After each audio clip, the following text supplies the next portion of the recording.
A long time ago and far, far away, when I was in Bible college, there was a huge debate about worship. Was it okay to have guitars in church? Seriously, that was the debate. Drums? No question. They were not allowed. Guitars? Maybe. And in fact, I can remember churches splitting over whether the organ should be on the right side of the church or the left side of the church. Completely ridiculous, obviously. And we continue to talk about worship today, although the issues are somewhat different. And I want to just take a step back and ask ourselves a question. What is worship?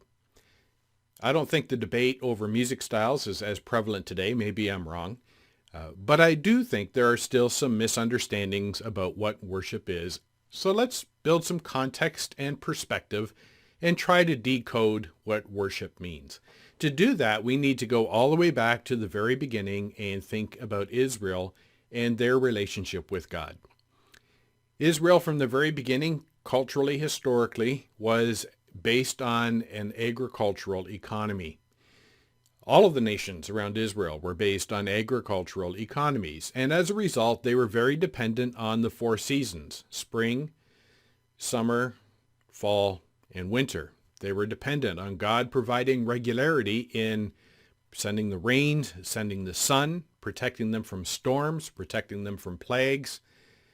So all around Israel, the nations developed a series of gods and of enchantments and of rituals where they would call upon these unseen powers and forces of nature to protect them so they could every year have a reliable harvest, which would see them through to the next season. A prosperous harvest meant there was security, and with security there was a growth of the nation and the ability to strengthen yourself and to become more influential, more prominent on the world scene. Israel was taught something different. They were taught that it was God, the creator of heaven and earth, who put all of those cycles in place and who would provide for them. And that creation theology is extremely important. We'll talk about Sabbath maybe some other day, but it's one of the reasons for Sabbath was to help Israel maintain a perspective on the creation cycle, but also maintain a perspective on what worship is.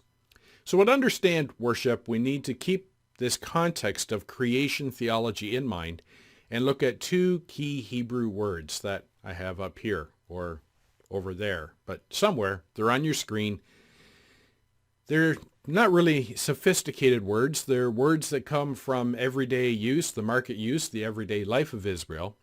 And this first one is the word to serve, and it's the word that in a noun form would mean a servant, but in the verb form means to worship.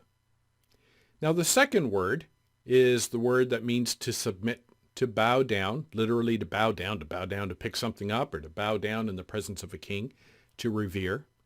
But it can also be used and translated, and is translated in with the word worship, with the concept of worship.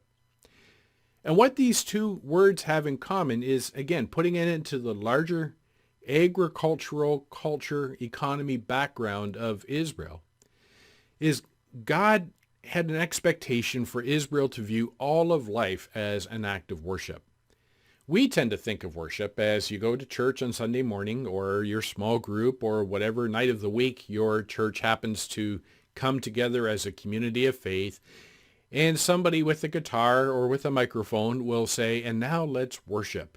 And that is code for we're going to sing. Now, worship obviously includes singing, but we would be better served from a biblical perspective to call that praise or celebration, or perhaps even complaint and lament, as many of the Psalms are. Because from a biblical perspective, from a scriptural perspective, worship is the act of serving God in whatever phase or whatever expression that may take. And since Israel's existence depended on that cycle, that calendar cycle, and the majority of their time was committed to working in the fields and raising their crops, looking after their animals, God said to them, and the sacrificial system included animals and crops.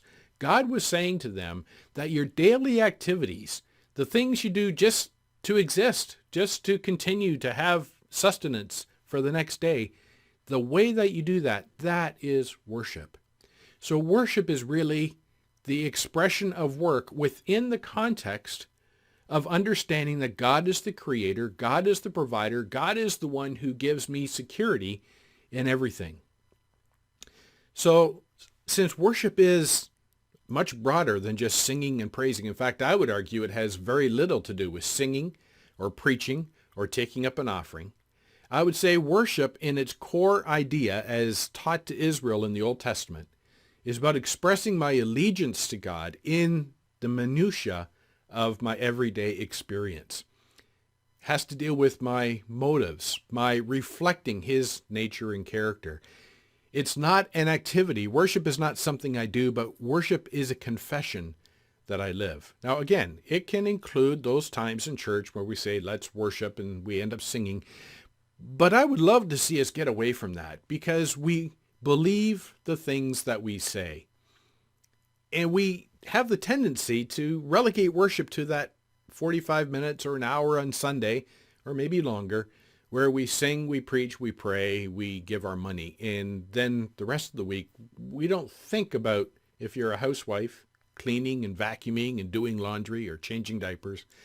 Or if you have a career, you're at home, or you're at the office and you're making photocopies and you're filing and you're trying to figure out why this account won't balance.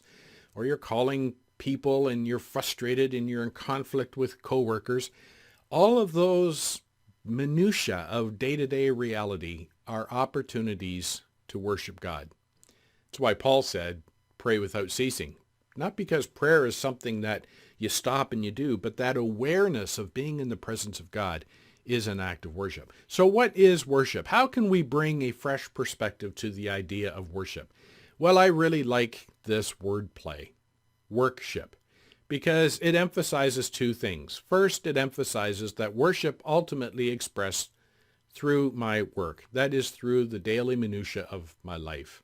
It's not so much this separate spiritual activity, but worship should encompass and should be a passion and something that permeates everything that I am and everything that I do. So all of my work, whether it's working at building my family, working at serving in my job, whatever it is, it's service to God.